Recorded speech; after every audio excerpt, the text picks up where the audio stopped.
For those of you who don't know me, which is most of you, I'm Mike Pence. And just a few short weeks ago, I was honored and humbled beyond words to be nominated to run and serve as the next Vice President of the United States of America.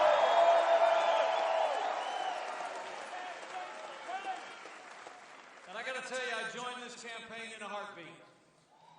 The phone call came 11 o'clock at night with my wife at my side. I heard that familiar voice on the other end. He said to me, "Mike, it's going to be great." And I said, "Yes, because you've nominated a man for president who never quits. He never backs down. He's a fighter. He's a winner. And until very recently, it looked like he was out there fighting all on his own. But now we are united. This movement is united, and we're going to elect Donald Trump to be the next president of the United States of America."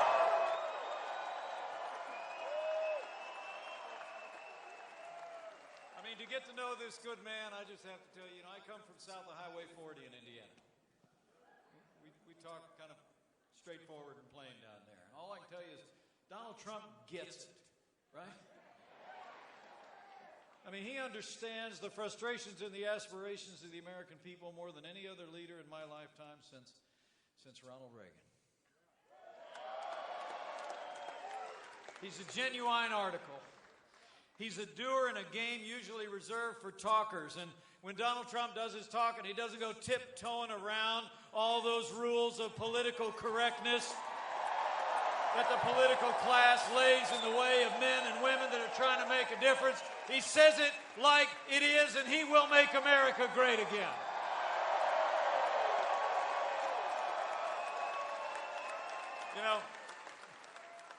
The funny thing is, the party in power seems helpless to figure out our nominee. And of course, I'm referring to the media.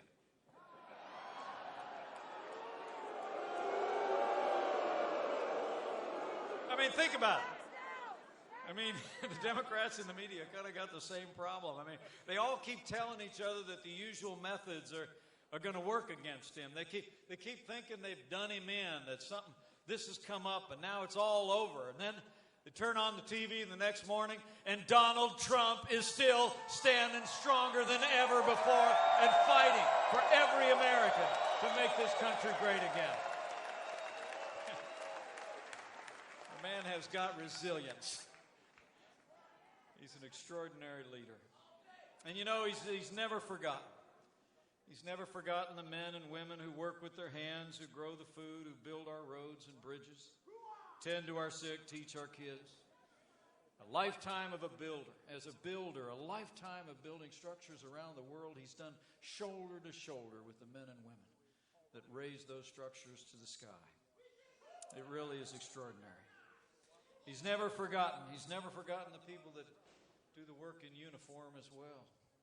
His devotion to our soldiers and to our veterans comes straight from his heart.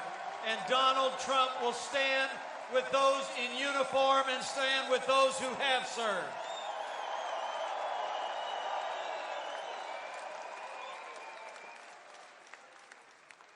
And I'll tell you what, as Chief Law Enforcement Officer of the United States of America, President Donald Trump will support our law enforcement community with the resources that they need to do the job to protect our families and come home safe to theirs. Donald Trump will be a president who restores law and order to every city and every community in this great nation.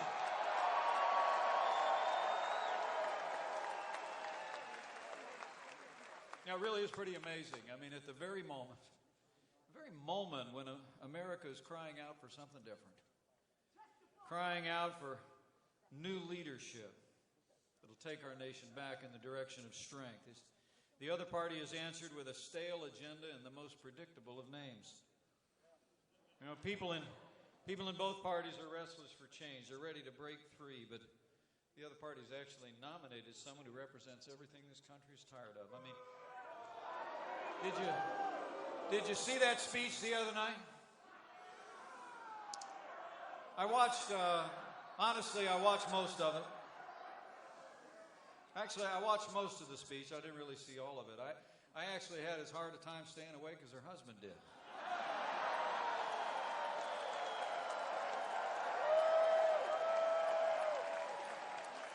It was, okay, you know, it was long and it was late. I mean, but it wasn't just that though. It was just the same old, same old. Did you notice that? I mean, more taxes, more spending, more borrowing, more bailouts, and more Obamacare. And just this week in Omaha, did you hear about that? I mean, the Democrat nominee accidentally spoke the truth. Did you hear about that? She actually said in a speech, I got the quote right here, she said, "We are going to raise taxes on the middle class." She accidentally spoke the truth, but she quickly corrected it. And really, just earlier today, I heard that she was called out by the press for saying that the FBI director hadn't concluded that she had been dishonest and mishandled emails.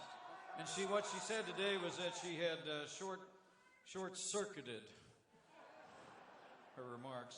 Well, let me say, men and women in Wisconsin, for the sake of our security, for the sake of our prosperity, for the sake of preserving the highest standards of integrity in the highest office in the land, let's decide here and now that Hillary Clinton will never be elected president of the United States of America.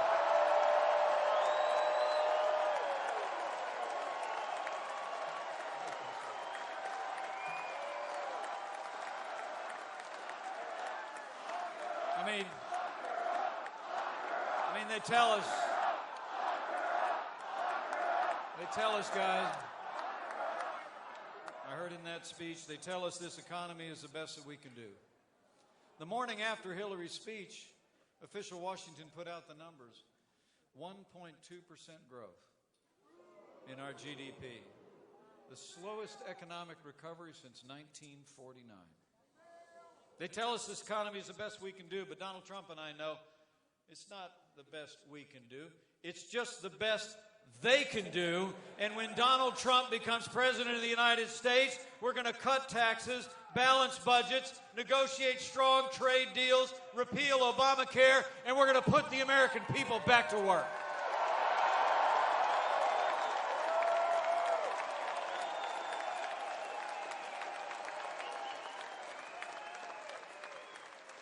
And their record abroad is just as bad as their record here at home. 7.5 years of Barack Obama and Hillary Clinton's policies have weakened America's place in the world. Terrorist attacks at home and abroad, grim and heartbreaking scenes from our ally in France. A Catholic priest just days ago laid to rest after being murdered in the very pew of his own church in France. You know, history teaches us that weakness arouses evil. And the weak leadership of Barack Obama and Hillary Clinton on the world stage has aroused the enemies of freedom around the world. Whether it's moving red lines, feigning resets with Russia, or paying ransom to terrorist-sponsoring states. We cannot have 4 more years apologizing to our enemies and abandoning our friends. America needs to be strong for the world to be safe, and on the world stage, a President Donald Trump will lead with American strength.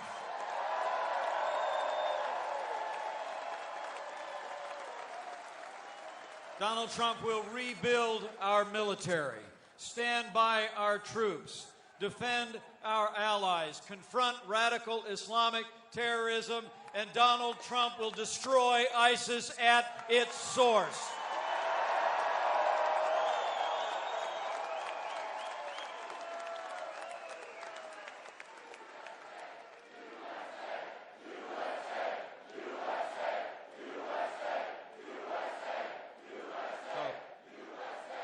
So the choice could not be more clear.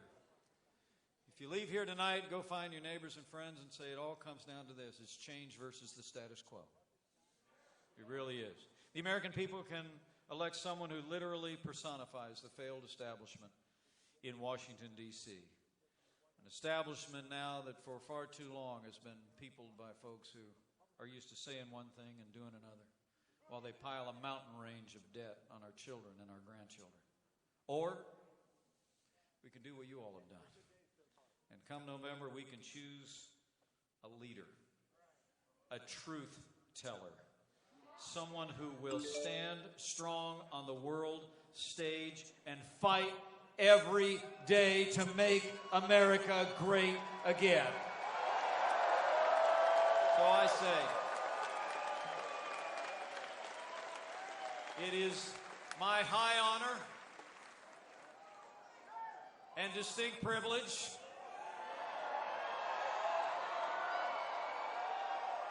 for the sake of our troops who deserve a commander-in-chief who will have their back, for the sake of hard-working Americans and businesses who deserve a president who will get Washington, D.C. off their back,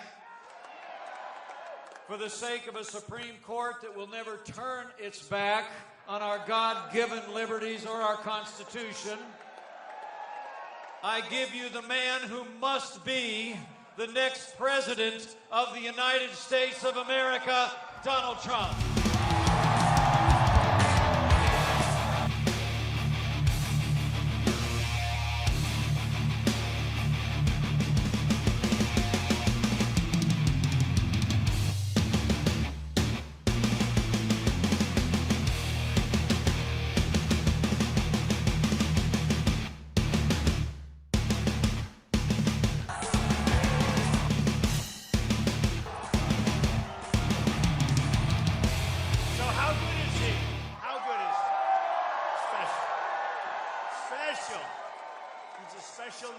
Special person.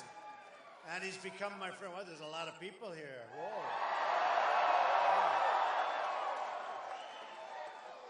Hello, everybody. Your football team's going to have a great year. I watch. You got the quarterback. You have the whole deal. I think it's going to be a very good year. Okay? And if you get into that Super Bowl, I'll be going, all right? So, you know, I wrote something down before, and I think it's important, because I love you too. Because we need unity. We have to win this election. This is truly one of the most important elections, certainly in my lifetime, because we're about to go. We lose it. We are in the wrong direction, and maybe it's gone. Supreme Court justices, always remember that. But so many different levels. And when you see what happened with Crooked Hillary today, it was a disaster. A disaster. She had a disaster. She lies, folks. She lies badly. So I just wrote this out. I wanted to say to this group, you know, I had a really great time when I was in Wisconsin. And I didn't quite eke it out. I thought I was going to. But after that, it worked out well. You built me up. You taught me about politics. And when I left here, I said, I think I've learned a lot.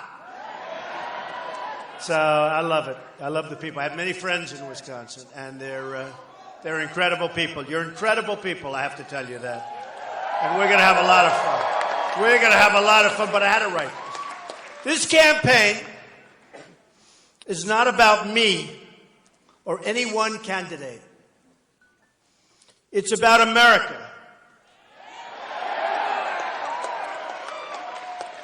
It's time for a change. We need a change, a real change, not an Obama change. Remember Obama change? We don't need an Obama change. We've had enough. It's time to change a rigged political system that works only for the insiders and to replace it with a government that serves the people. Have to do it. And I know both sides. I've been on the other side, believe me. I actually like this side better. This is a movement. This is a movement like they maybe have never seen in this country, according to even the political pundits that truly hate me. Okay? This is a movement that some say, most say, is one of the great phenomena that they've ever seen in politics. Some say it's the single greatest phenomenon. Though the media doesn't want to talk about it, we've done something, all of us together. I'm a messenger. I'm only a messenger. We've done something truly historic together. Standing before you as nominee for president, and I am not a politician proudly.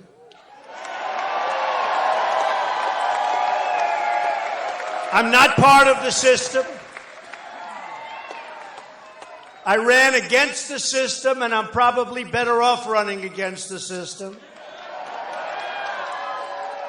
I ran against the donors. I'm my own donor, essentially.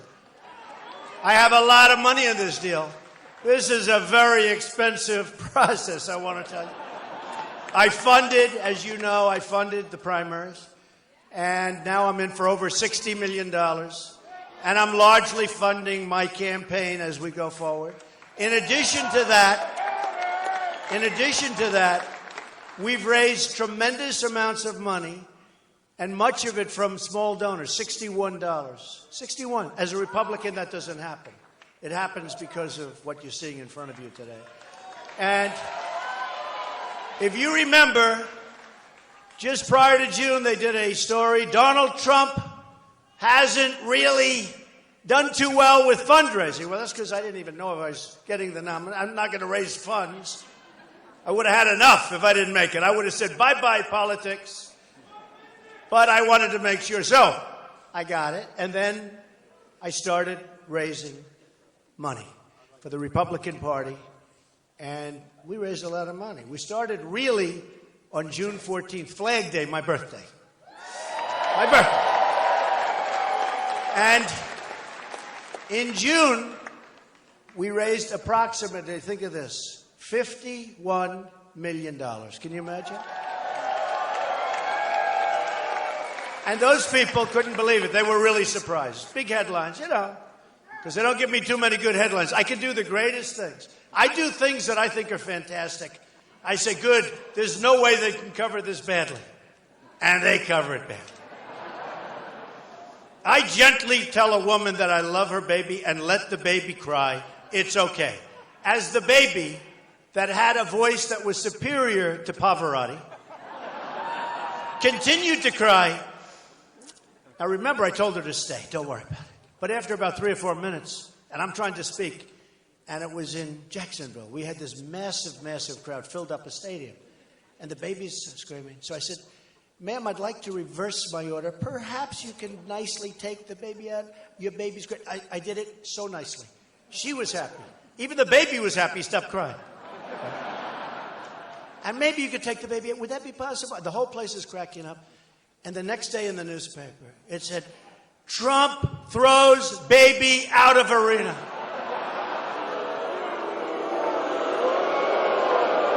Terrible. Now, they're very dishonest. That was a tough one. And I just had a reporter come up to me. Backstage, a reporter come up. Mr. Trump, sir, but why did you throw that baby out of the arena? I said, I was having fun. I was so nice. I was so nice. Everybody liked me. The baby liked me. The mother liked me. We had a good time. I tried to keep the baby in, but the baby had such a powerful voice. In fact, I want to find out who that baby is, because I want to sponsor the baby. And that baby will sing someday in Philharmonic Hall. I'm telling you. New York City. Okay, the great Philharmonic. So I'm not part of the system. I ran against the system. I ran against the donors, because I'm largely my own donor. I'm running against myself. That's never thought of it that way. And against the status quo. And the status quo we have to get rid of because it's not working, folks. Because the country's a mess. And that's why I put up a lot of money. But while the Democrats nominated the candidate of special interests and really a candidate of total corruption, I mean, you take a look at what she's doing, the Republicans made history by choosing a nominee from outside of this very, very corrupt system. It is a corrupt system. It's a corrupt system. You want something done, they can do it for you. And that's not necessarily, and usually it isn't, good for the country. That is why we're going to be able to deliver real change and real safety and real opportunity to all Americans. We have to unite. Remember that. Everything I've accomplished, I've done by putting together a really fantastic team, including, of course, Governor Mike Pence of Indiana, who's done an incredible job. My wonderful staff of people that really love what we're doing, and they're working so hard. My family, my friends, and it's expanding all the time. But I need a Republican Senate and a House to accomplish all of the changes that we have to make. We have to make them. Right? I understand and embrace the wisdom of Ronald Reagan's big tent within the party. Big, big tent. Remember? Ronald Reagan. Great man. Great guy. Remember, he included Reagan Democrats and independents and Republicans. A lot of people. We're going to have the same thing. There are a lot of Democrats perhaps in this room. Are there a lot of Democrats in this room? Raise your hands. I mean, I don't think we need too many, to be honest with you. But so I embrace the wisdom that my 80% friend is not my 20% enemy. Ronald Reagan. Stated by Ronald Reagan. Pretty good. We will be the big tent party. We are going to have a lot of crossover. We're going to have a lot of Bernie Sanders people coming in because of trade. Because Bernie Sanders knew we were being ripped off by trade.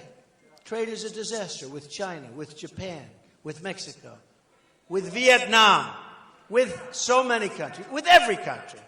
Every country. We don't win at any level with anything. And as a unified party, we will lead our country to unity as well. Very important. We need the unity. We have to win this election. No, we have to win it. Have to win it. Otherwise, our big movement was not as big as we thought. And that's not good. That's why November 8th, you've got to get everybody you know. And you know, all this voter ID, nowadays a lot of places aren't going to have voter ID. Now, what does that mean? What does that mean? You just keep walking in and voting? So you have to be very careful, very vigilant. You have to be careful.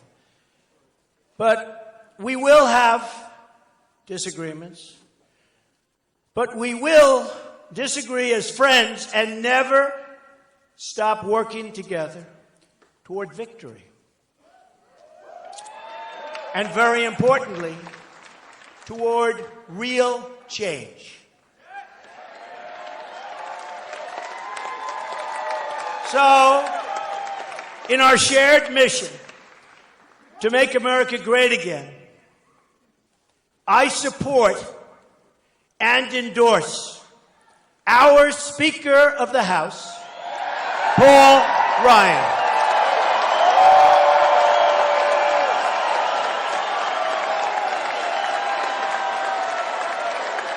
Paul Ryan, good.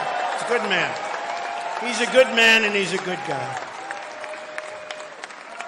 And we may disagree on a couple of things, but mostly we agree, and we're going to get it done, and we're going to do a lot of wonderful things. He's a good man. And while I'm at it, I hold in the highest esteem Senator John McCain.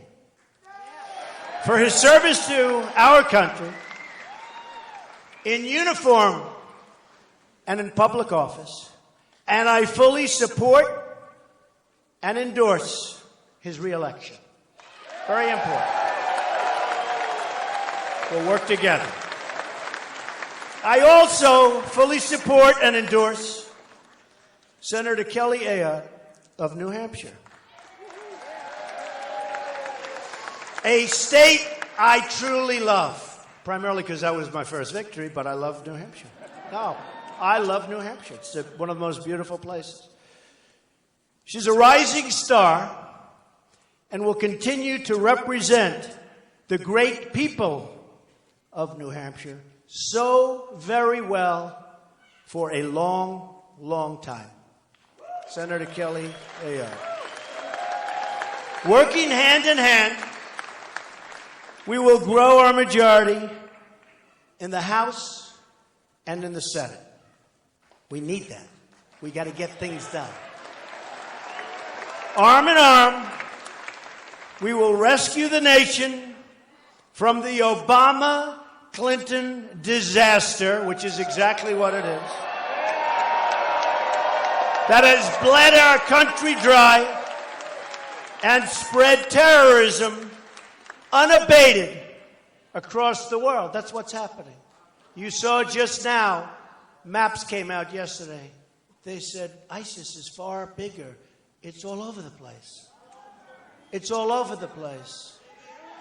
We're going to get rid of it, folks. Our military is depleted. We're going to build up our military. We're going to get others with us. Believe me, we're going to get plenty of others with us. And speaking of others, wouldn't it actually be wonderful if we could get along with Russia? Wouldn't that be nice? They talk so big and so brave and so tough. They're the tough ones. You know, Hillary's real tough. Give me a break. Wouldn't that be great? We get along with Russia. We go out together with others. And we knock the hell out of ISIS. Wouldn't that be great?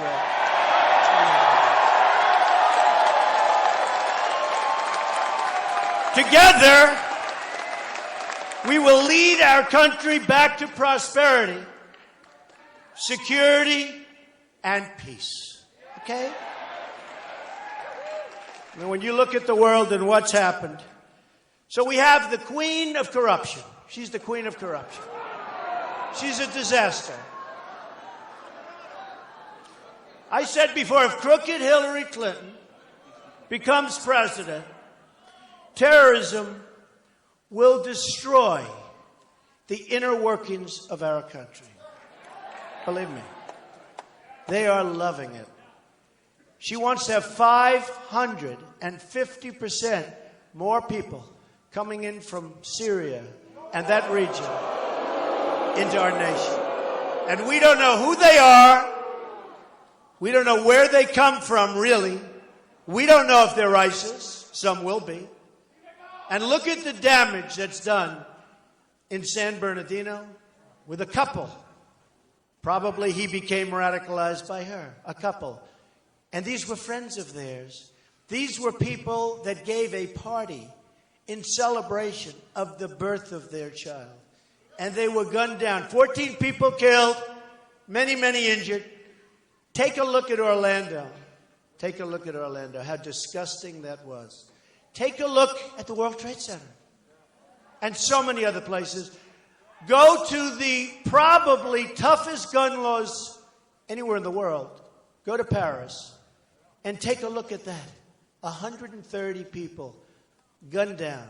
You know, if people had guns on the other side where the bullets are flying in the other direction, like you, sir, you, sir, you, and you, ma'am.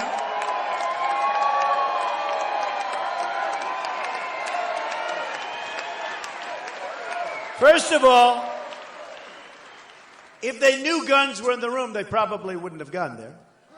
There were no guns. They were just sitting ducks. 130 people. In San Bernardino, you had 14 people.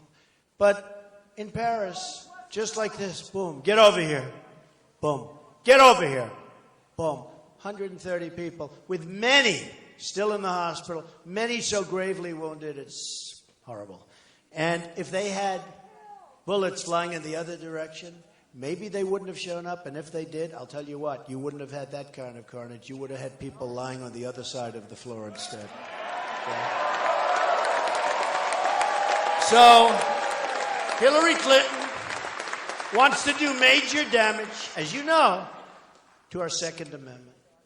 Hillary Clinton wants to put judges, she wants to put justices of the Supreme Court, she's going to make them nice and liberal. Wait till you see what that does to your rights. Wait till you see what that does to your Second Amendment. You will not recognize it. You will not recognize it.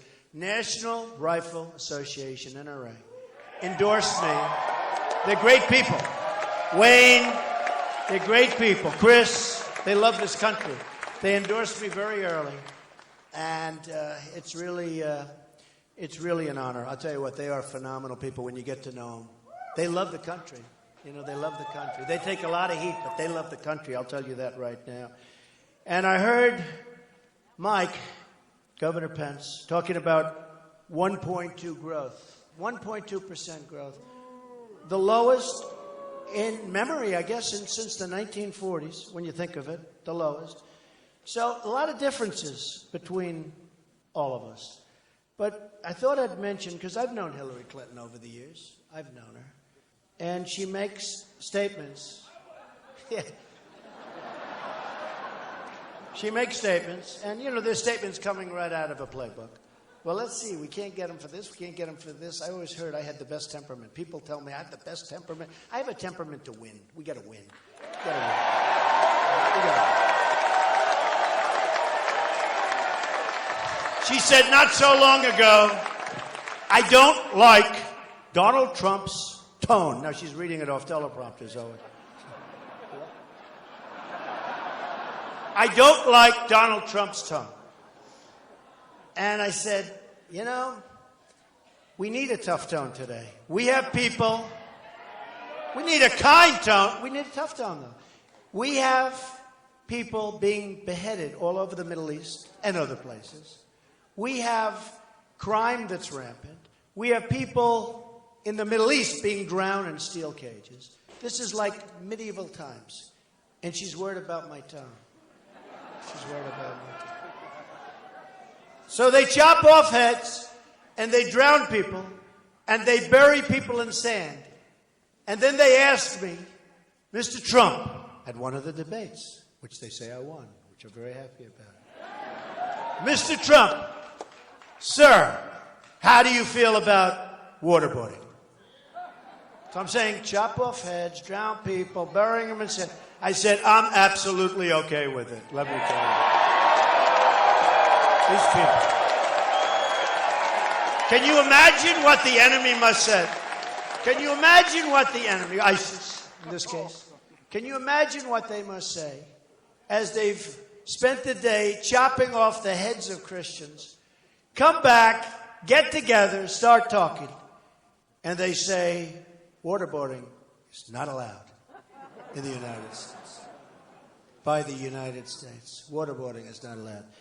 So, folks, we better get smart, and we better get tough, and we're playing games with Hillary. We're playing games. It's just games. She's not the right person. Everybody knows it.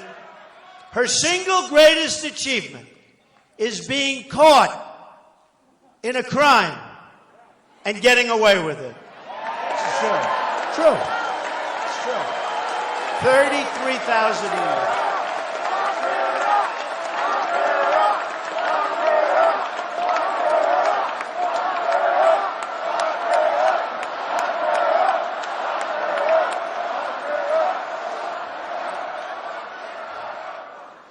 So, I wrote this before on the way over to another rally at also a very nice place and very full and very nice in Iowa. And we love Iowa, don't we? Yes, right? And I thought it was accurate. Unstable, and she's unstable. Hillary Clinton lacks the judgment Now, Bernie Sanders said that. Bad judgment. She's got bad judgment. As soon as he said it, I started writing notes. But she got bad judgment. She lacks the judgment, temperament, and moral character to lead this country. Plus, she's a weak person. We don't need a weak person.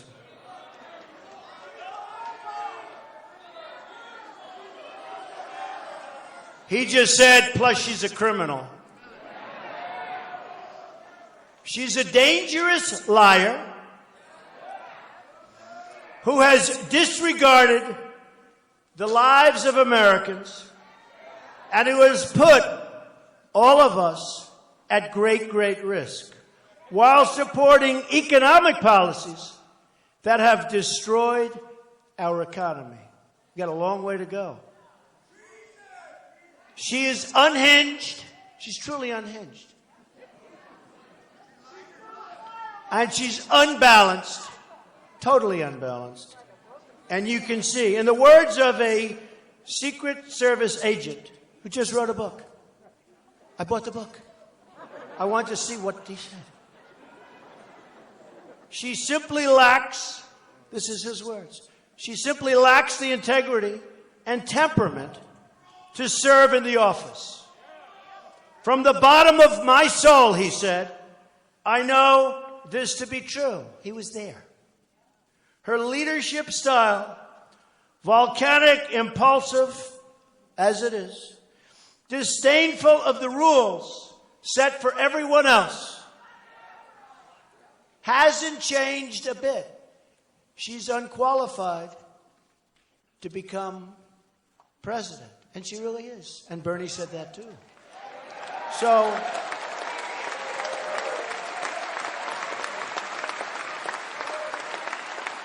sure.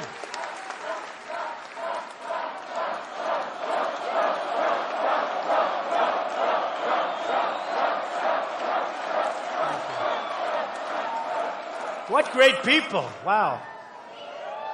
No, but it's true. I mean, no games. It's true. It's true. In one way, she's a monster. Okay? Look at what happened. Look at her history. In another way, she's a weak person. She's actually not strong enough to be president. So she's got both, but she's not strong enough to be president. She will be a disaster. She will be a disaster. She will be so bad for our country. And I'm not just talking about justices of the Supreme Court. She will be so bad for our country. And we can't let it happen. We can't let it happen. You know, Mike Pence told me a story, and maybe I shouldn't even say it, but I found it interesting. One of the reasons, I guess the primary reason that he's in politics is because he watched the crookedness of the Clintons when they were in the White House. And he said, he ran again. And he won. And you have to hand it to him. I mean, there's a guy who doesn't give up. He does not quit. Never, ever quit. But he watched the Clintons, and I'm sure they'll be thrilled to hear that. But they actually got him into politics, which is interesting. So then we make these horrible deals, the Iran deal, horrible deal, to get $150 billion. And how about $400 million?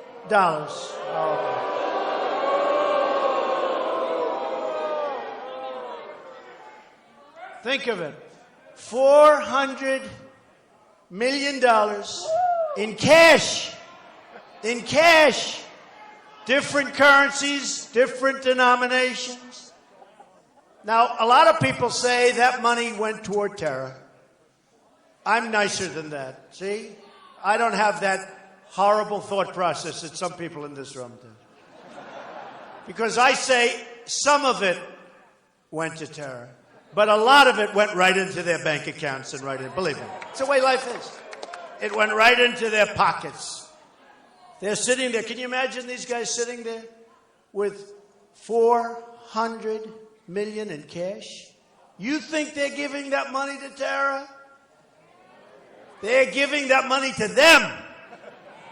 And I guess terror got some of it. But most of it they kept. I mean, the concept of paying $400 million in cash is mind-boggling. I mean, you wouldn't think, who can authorize such a thing? Where did they get it? What do they do? Go up to a bank teller and say, give me $400 million in cash. I want it in euros. I want it in Swiss francs. Wrap it up. We'll come back in about 10 minutes, okay? I mean, it's just inconceivable. It's just inconceivable. So, we're witnessing a horror show in this country and throughout the world. You look at what's going on throughout the world with these same people. These people are funding terror. These people are funding terror. For us to have given $400 million to basically free our hostages. Now, Obama, just like he lied about Obamacare, which was a tremendous lie. That was a tremendous lie. Remember? You can keep your plan, you can keep your doctor. Really? How many people have been able to keep their doctor or their plan? Keep your plan, keep your doctor. Not working that way, folks. It's a disaster. By the way, it's going to be repealed and replaced 100%.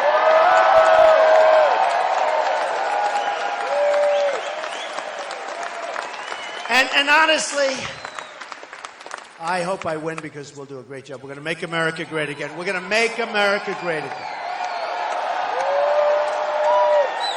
But I actually think that regardless of who wins, Obamacare is going to fold in any event. It's so expensive. People can't afford it, and the country can't afford it. Other than that, it's just wonderful, all right? So in Texas, they just had almost a 60% increase. Now the increases are starting to come out. The big increase is going to be announced on November 1st. The election is November 8th. Folks, they want to delay it because it is election changing. It's a mess. It's election changing, and they want to change it. And we can't let that happen. Because the numbers, and I can see some of the numbers already, the numbers are going to be astronomical. They're going to be astronomical. They're going to be so big, so horrible. And the healthcare, the plan is terrible. It's terrible. And we're going to take care of everybody. But we're going to end up with a great plan that costs much less money for the people and much less money for the country. This plan is a total rip. It doesn't work, so it's going to fall because economically it's a disaster for the country, too. But what about people where they say they had a 30, 40, 50, 60% increase? And it's going to be worse than that, I predict, on November 1st. So we better get smart, and we better start thinking properly. Now, I want to talk about what's going on at the borders. Because money, we're going to build it.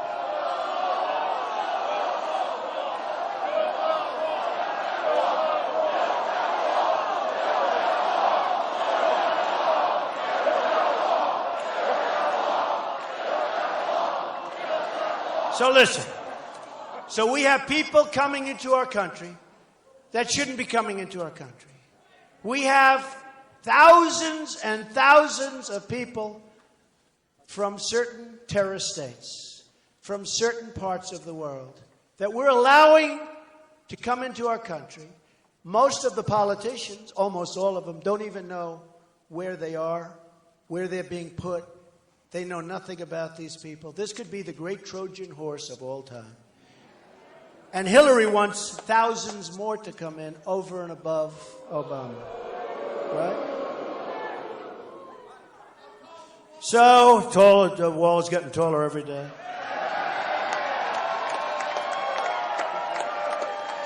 If you think of this, I just wrote this, the Obama-Clinton foreign policy has handed huge portions of Iraq, Libya, and Syria to ISIS. Huge portions. It's undermined stability in Egypt, and you know what they had to do over there, and empowered Iran as never before. Iran 3 years ago was dying. In fact, when they were marching in the streets, if Obama would have just encouraged it a little more, it would have been taken over by the people. But Obama played ball with the thugs that are running right now. Think of this. Look. We're making a deal, and the deal's not made. And they're dancing in the streets of Iran, saying how stupid the Americans are to be making this deal.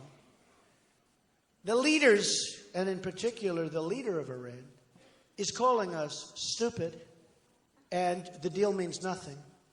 And yesterday, I think he just said that the United States is essentially nothing. This is our great, great partner. But when you have somebody, if I was making a deal, and if the other side was bragging about it, the deal wasn't made, I'm not making that deal. I'm walking. But we kept it going, and we should have never, ever started negotiating that deal until we had our hostages back. Okay? We should have walked. We should have doubled up the sanctions and walked, and they would have, and I say it, before the plane reached New York City or Washington, you could just turn it around because they'll call you, they'll say, let's go, take your hostages. But when you think about it, you probably read today and yesterday, one of the hostages was waiting for a very long period of time. Now, Obama said that it had nothing to do with the hostages, that he wouldn't do that for kidnappers. He wouldn't do that for kidnapping. Okay? No, think of that. You got to think about it. He wouldn't do it. Now, it was the same day, right? Same day. We have to be exactly accurate because they'll catch us, right? Same day. The money came in. And one of the hostages, good guy, I saw him interview on television, good guy, hard time. But didn't he say he waited forever? He waited, and somebody said, nope, we're waiting for either something or a plane to come in. And here Obama stands up yesterday, and for 7 minutes is telling us one thing had nothing to do with the other. Just a lie. You know, at least be truthful. And we're talking about the same day, $400 million. And we could have had something that would have been a much better deal. And you know what? I'm all in favor of deals when it gets to nuclear. But we could have made it. We should have walked. And we should have walked with 150, too. We should have said, sorry, we don't have the money. Can't pay. We don't have the money. We owe almost $20 trillion. I'm sorry, fellas. We love you. We think you're the greatest guys on earth. But we can't give you the money. We don't have it. And they'll get angry and they'll be upset. And 2 days later, you'll be back negotiating. You just saved yourself $150 billion, right? 150 billion.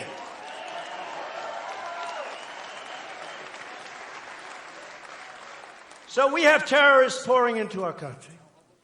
We have people coming in. I don't know if you saw this.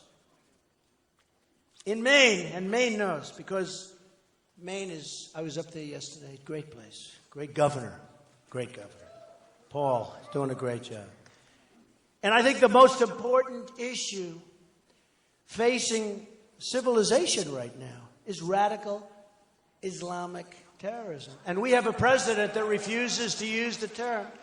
And we have crooked Hillary who doesn't want to use it. Now, she's being forced to use it by me. Did you notice she gave a speech? She said, I will use it. She called it, I think, radical Islam. But she said, I will use it. I will. Just like Trans-Pacific Partnership. She called it the gold standard. It's a horror show. It's almost as bad, and maybe it's going to be worse, than NAFTA signed by her husband, which cleaned out many of the states in our country, cleaned them out from manufacturing, moved to Mexico and other places. NAFTA, a total disaster. NAFTA, signed by Bill Clinton. He never suffered the ravages because he signed it, then he got out, and other people did suffer with it. But we're going to renegotiate NAFTA, and if they don't want to make a great deal for us so we get our jobs back, at least a lot of them, if we can't make a great deal, and she can't do that, by the way, if she wanted to. Number one, her donors wouldn't let her. Her special interests would never let her. Her lobbyists would never let her. Number three, She couldn't do it anyway, even if she wanted to. But we're going to renegotiate. And did you hear her the other day? After years of saying how wonderful it is, even though you look at New England and you look at New York State and you look at Pennsylvania and Ohio and you look at a lot of other places, one of the reasons I won Indiana so big, well, one of the reasons was the great Bobby Knight, okay? Bobby Knight in Indiana. That's gold standard, right? As she said about TPP. But one of the reasons I won was because Carrier Air Conditioning was moving to Mexico from Indiana. And they let go of 1,400 people. And I've been talking about this, and I know how to stop it, and you've heard me before. So easy to stop. There have to be consequences when Mexico takes our companies. And not only Mexico. There have to be consequences when China devalues its currency so that our companies can no longer compete with China, even though we make better product. I have friends who are manufacturers. We make better product. They can't get their product into China, no how. And when the few times arise where they can, they have to pay an incredible tax beyond what anybody would even think possible. And yet we open our doors and just throw all your stuff, and we lose our jobs, and it's very, very sad. But look, as Maine knows, a major destination, Maine has become a major destination for Somali refugees. We admit hundreds of thousands of refugees into the United States from many of the most dangerous and unstable regions in the world. And you're getting them here too, folks. You just don't know it. Because you don't know. Anybody in this room? Anybody in this room? Anybody in this room from a terror territory? All right?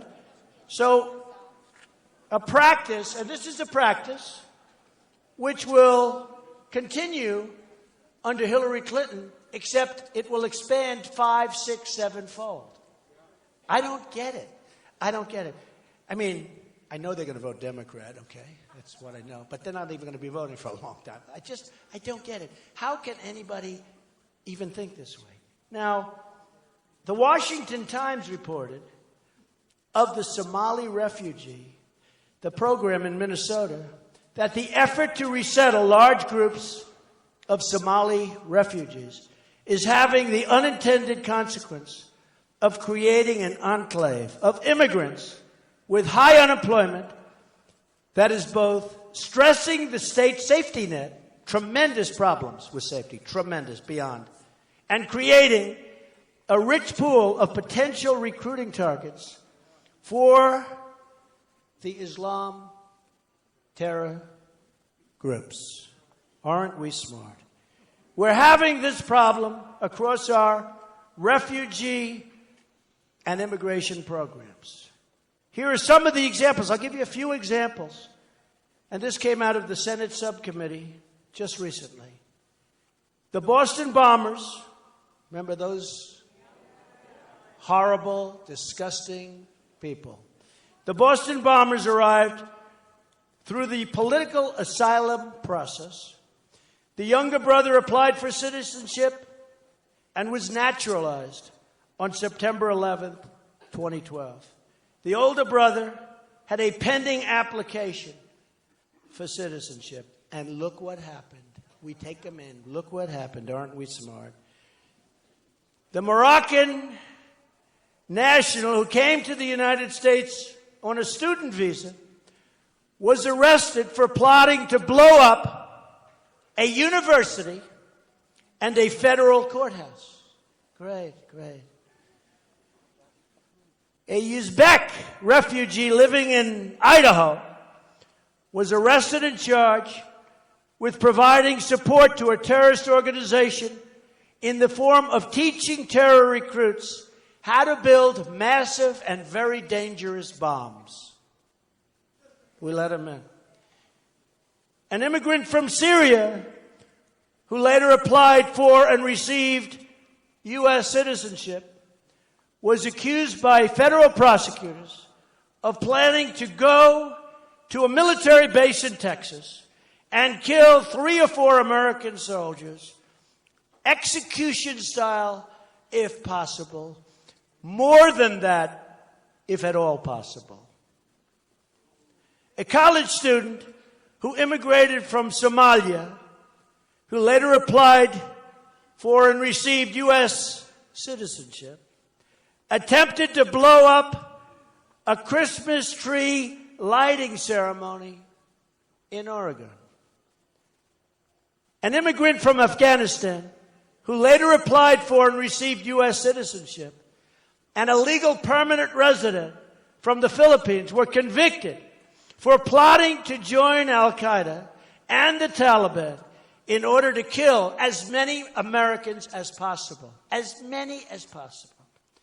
An Iraqi immigrant who later applied for and received U.S. citizenship was arrested for lying to federal agents about pledging allegiance to ISIS, his travels to Syria, and how many Americans he wanted to kill. 2 immigrants from Pakistan who later applied for and received U.S. citizenship were sentenced to decades-long prison sentences for plotting to detonate a bomb, and a very big bomb, in the middle of New York City. An immigrant from Yemen who later applied for and received U.S. citizenship was arrested for trying to join ISIS. He was also charged with attempting to illegally buy firearms to try and shoot as many American military personnel as possible. All right, folks. So I just say, what are we doing? What are we doing? And Hillary Clinton wants more and more and more to pour in. And you almost say, politics aside, whether you're a Democrat, whether you're a liberal, a Republican, a conservative, what are they doing? What are they doing? I don't care who you are. What the hell are they doing?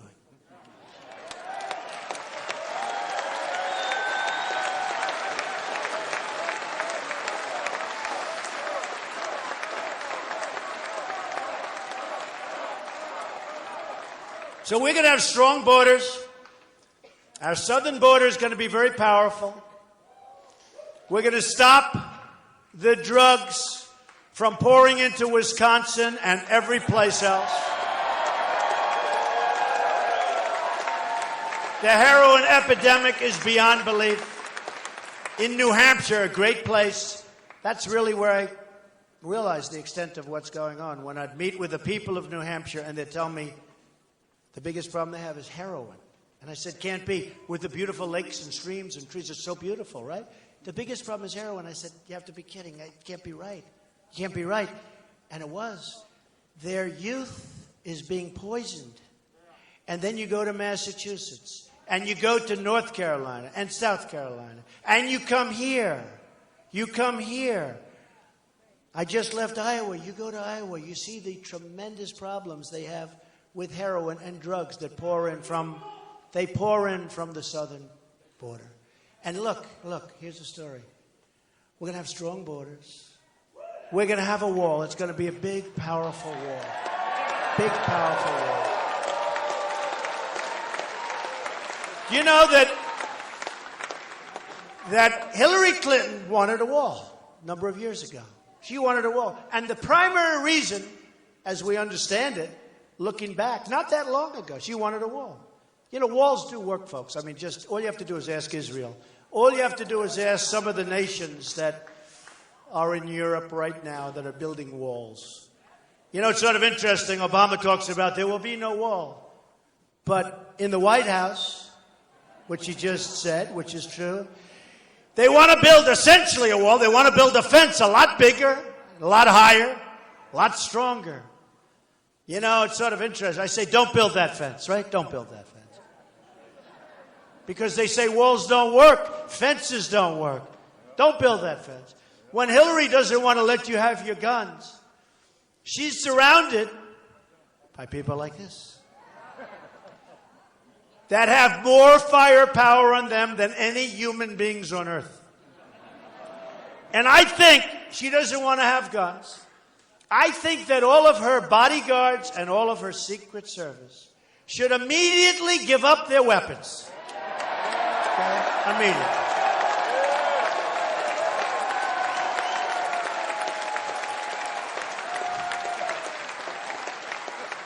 Immediately give up those weapons.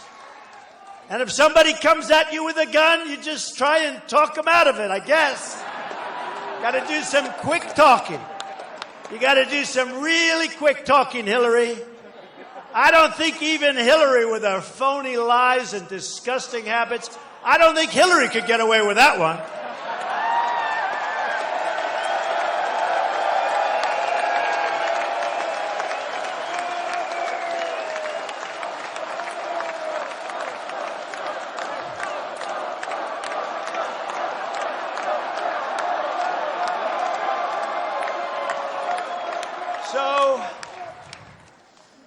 So we're going to have a little contrast.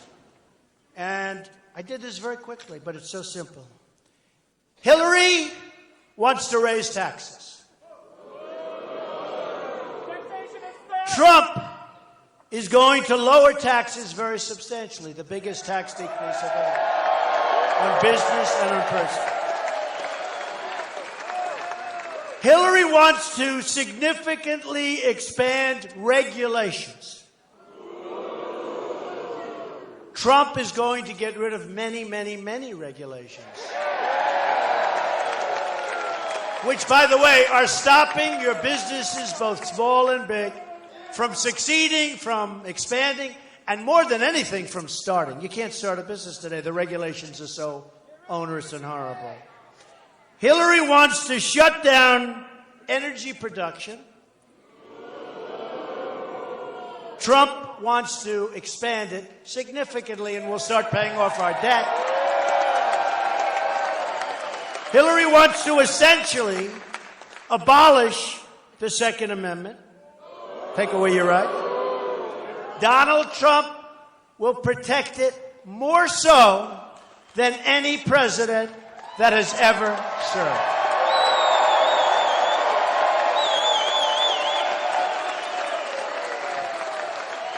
Crooked Hillary wants far-left activist judges, forced over there by Bernie and by Pocahontas, who will destroy our Constitution.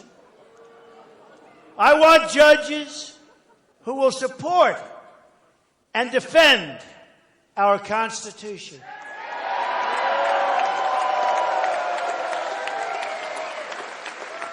As close, by the way, to Justice Scalia, who was great as we could get. Okay?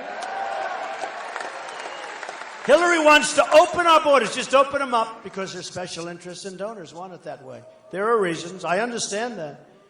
I want to totally secure our borders, but I want people to come in. But they come in through a process, and they come in legally. Okay?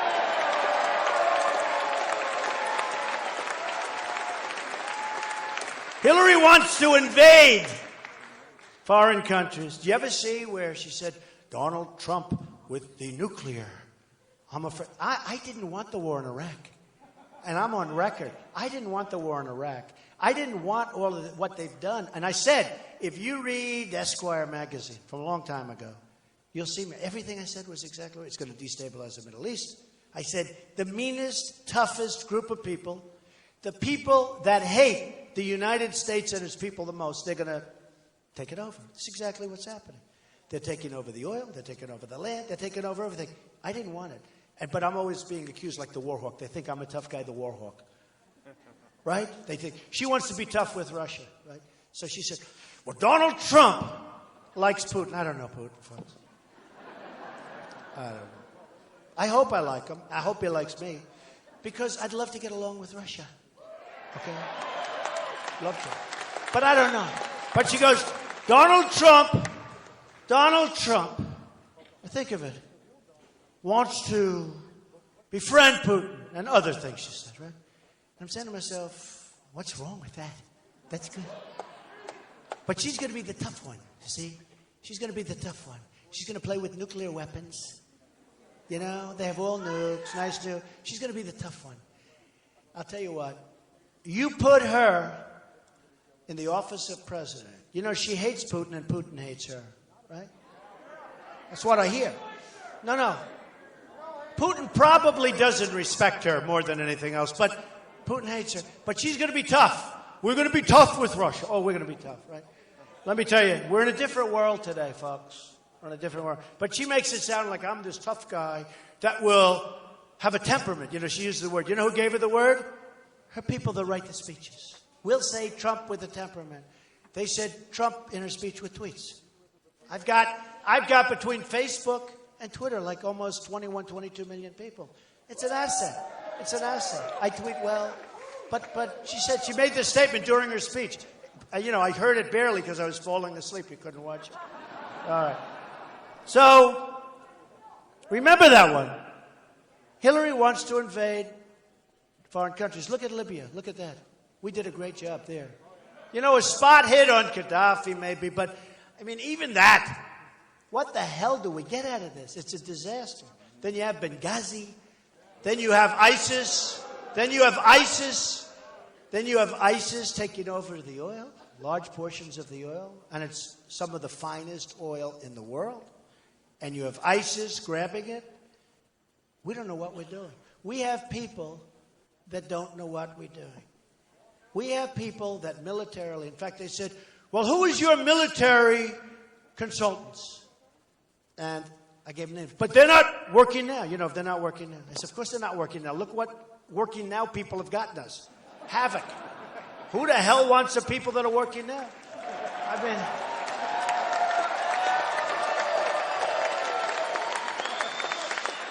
you know, a lot of it's common sense and a lot of it's instinct. And she has very bad judgment. She's got no instinct whatsoever. And when I was asked on one of the big networks about NATO, they said, what do you think of NATO? Now, you know, it's not like it was my primary subject, in all fairness. I've only been doing this for 12 months. Now it's actually almost 14 months. Hard to believe, right? But NATO. So I said, I knew enough. And sometimes knowing a little is better than knowing too much. You understand. You can't see the forest for the trees, right? So I said, NATO, in my opinion, is obsolete because it's not covering terrorism. Obsolete for that reason. And also, you have many countries that aren't paying their fair share. They're not paying what they're supposed to be paying. And we're protecting those countries. And we're supposed to get into World War III for all these countries that aren't paying their fair share. And even the commander of NATO, and I so respect what he did, he came out the other day and he said, Donald Trump is right. We have cut. That's right. Did you see the letter, the big story? Donald Trump is right. I'm sure Obama was thrilled when he saw it. Donald Trump is right. You have countries that aren't paying. And he said how he goes in and he talks to them. He says, look, you got to pay your bills. I have budgets, which is true. And I have to go back to Congress and I have to say what's happening. They don't pay their bills, though, because people don't ask properly. And they probably say to the president or whoever may handle the country, sir, we owe the United States millions of dollars. We're ready to pay. Oh, have they asked for the money? No. Don't pay. Okay? But I will say the commander of NATO said I was right. And then you have these people back here, stupid people, right here. They said Donald Trump. No, they're the worst. They're the worst. They said Donald Trump doesn't like NATO. He is going to abandon NATO. That's not what I said. I said they got to pay. They got to pay. Now, you have to walk. You may have to walk, but they got to pay. We're going to get in World War III for all these countries that are laughing at the stupidity of the United States, right? No, they got to pay. And they probably will, in all fairness. But Hillary said about Japan, because Japan, we're defending Japan. You know that, right? Now, in all fairness, before I came along, put yourself back 3 years ago. Did anybody know that we defend Japan? Raise your hand who knew. Oh, that's about 12%. Not bad. I think some of you are lying, okay? I think some of you are related to Hillary Rodham. I think some of you are like. But we defend Japan. And a man comes up, general or something, a few months ago, I remember so vividly. And he said, had a news conference, because they were embarrassed, because I kept saying they got to pay their way.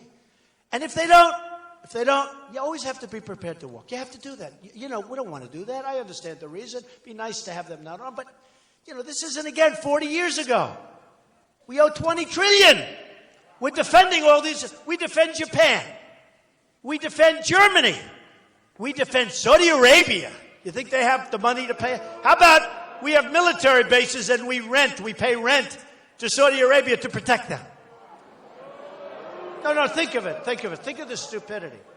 Think of the stupidity. So this general comes up, has a news conference a few months ago, and he said, Mr. Trump doesn't understand that Japan is paying 50% of the cost to defend them. So a reporter calls up, who I think is there, and said to me, Mr. Trump, we'd like your comment. They say that Japan is paying 50% of the cost to defend. And I said, why aren't they paying 100%? The reporter said, not a bad question. Now, here's the problem with a Hillary Rotten Clinton. Here's the problem.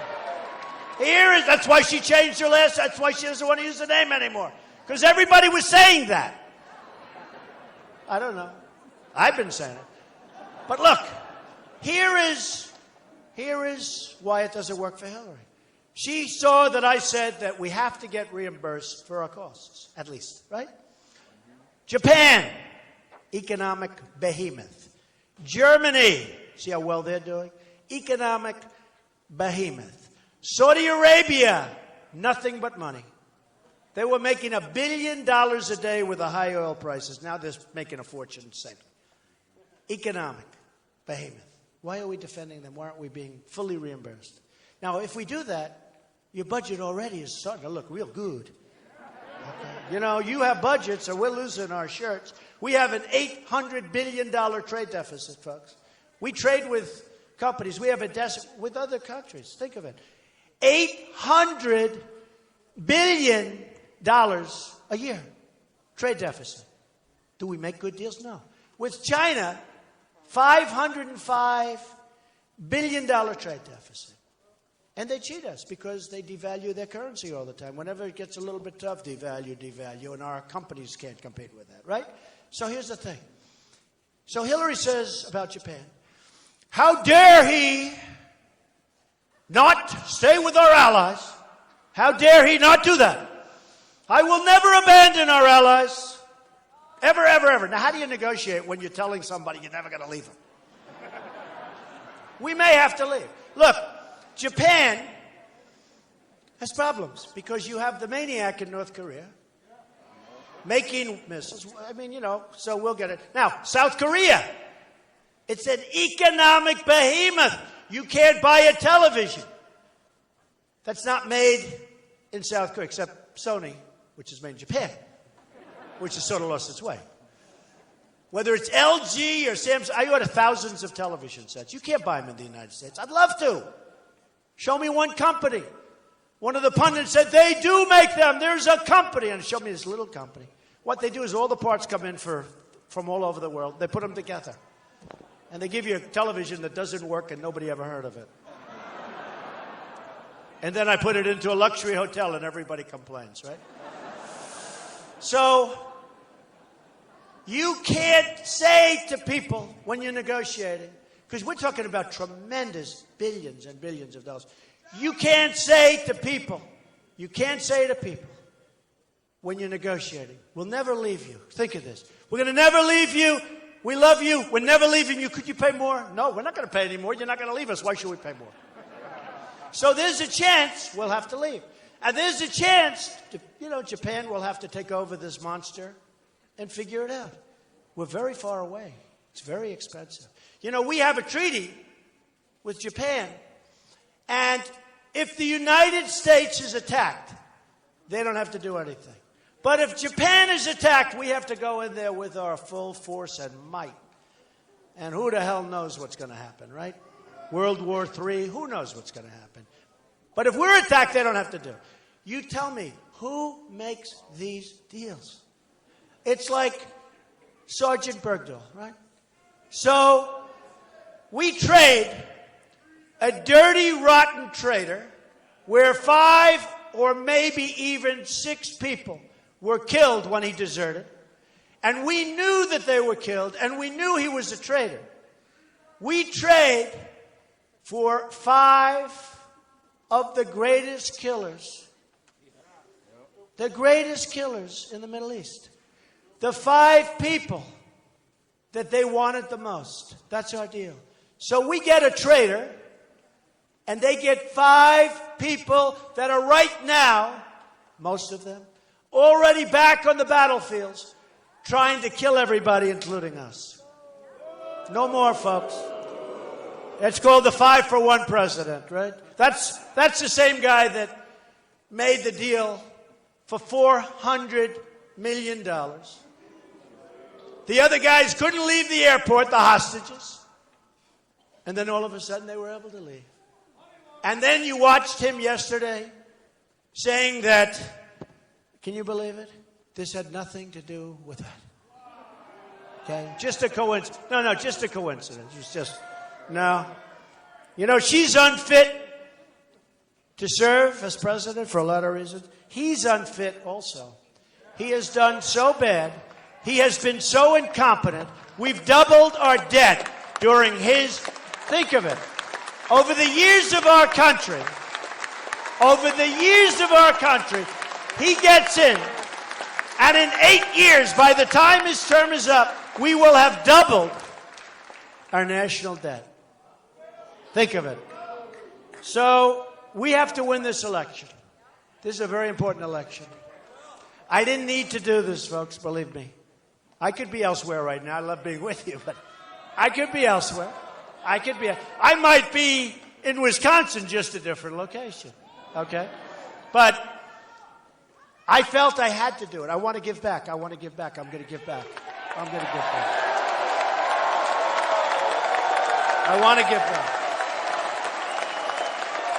Because our country does not win anymore.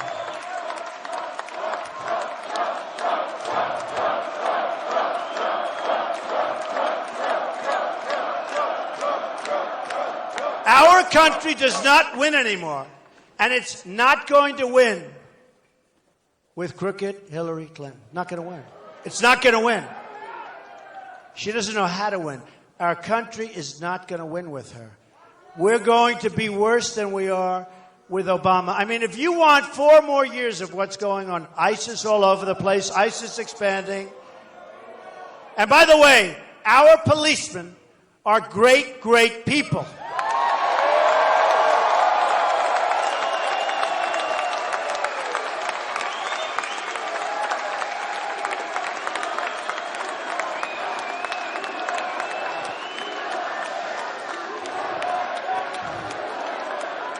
And we're not going to allow our policemen to be shut down anymore. No more. So, November 8th, you have a big election. I promise you this. If I win, we're going to start winning again. We're going to win on trade. We're going to win with our military. We're going to take out ISIS. We're going to win for our veterans who have been totally mistreated. Our veterans are great. We have a great plan for the veterans. We're going to win for our veterans. First time, maybe ever.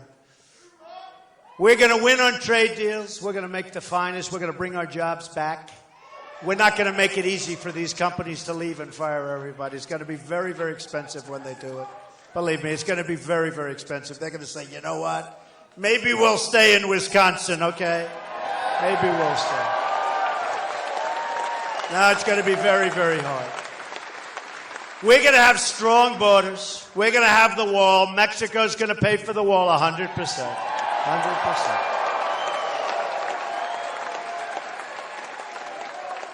We're going to get rid of Obamacare. We're going to get rid of Common Core. We're going to bring our education local. We're going to have local education.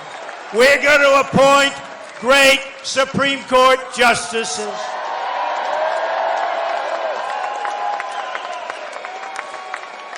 And folks, we're going to start winning again. We're going to win at every level. We're going to win so much you're going to get tired of winning, I'm telling you. You're going to be begging me, Mr. President. You'll send your great quarterback, right? He'll come to the White House. Everybody respects him. He'll come to the White House. And they'll say, Mr. President, the people of Wisconsin, they can't stand winning so much. Could you tone it down just a little bit? I'll say, I just can't do that. We're going to win more and more and more. We're going to win at every level. But we are going to win. We are going to make America great again. We are going to make America safe again. Thank you very much, everybody. Thank you. Thank you.